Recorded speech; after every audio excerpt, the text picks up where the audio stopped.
লোকসভা ভোটে নির্ঘণ্ট ঘোষণার আগেই প্রথম দফার প্রার্থী তালিকা প্রকাশ করেছে বিজেপি।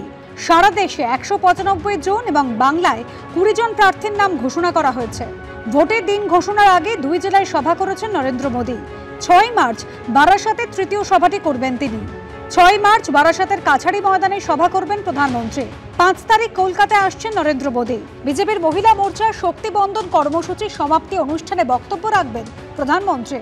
নরেন্দ্র মোদীর ভাষণ দেশের 4100 জায়গায় সরাসরি সম্প্রচারের উদ্যোগ নিয়েছে বিজেপি। 9 মার্চ প্রধানমন্ত্রী চতুর্থ সভা করতে পারেন শিলিগুড়িতে। 9 মার্চ বিকেল 5টায় শিলিগুড়িতে প্রধানমন্ত্রীর সভা করার সম্ভাবনা রয়েছে। উত্তরবঙ্গে কিছু সরকারি কাজ রয়েছে প্রধানমন্ত্রীর। সরকারি কাজের পর সভা করতে পারেন তিনি। আমাদের কাছে আপাতত এইটুকু ইনফরমেশন এসছে যে মাননীয় প্রধানমন্ত্রীর অফিস থেকে মাননীয় প্রধানমন্ত্রী আগামী 9 তারিখ শিলিগুড়িতে সন্ধ্যে 5টা নাগাদ একটি সভা করবেন।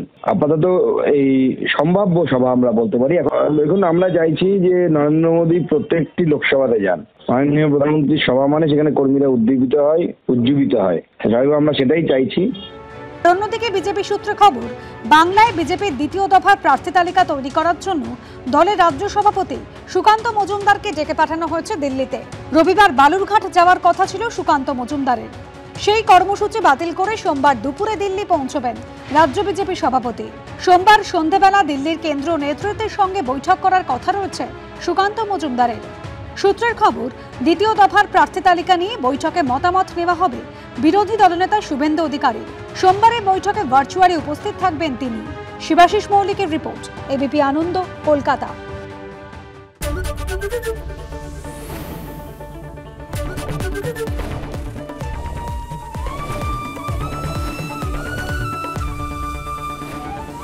এবিপি আনন্দ, এগিয়ে থাকে, এগিয়ে রাখে। পালিয়েছে নাকি রাত্রে? বাংলা গুজব চায় না, বাংলা খবর চায়। বাংলা খবর, বাংলার খবর। শুনতে পাচ্ছি না, বল না। আরে 10 টাকাটা ব্যাপার নয়, আজকে 40 টাকা দিচ্ছি, কারণ 40 টাকা। বাংলা গলাবাজি চায় না, বাংলা খবর চায়। বাংলা খবর, বাংলার খবর। সত্য অন্তহীন, সত্যের খোঁজও তাই, সত্য সন্ধানে তাই আমরা অক্লান্ত, অকুতভয়। এবিপি আনন্দ নতুন ভাবনার প্রতীক, যা মনে মুক্ত, তথ্যে যুক্ত এবং যাবতীয় সীমানার বাঁধন থেকে মুক্ত।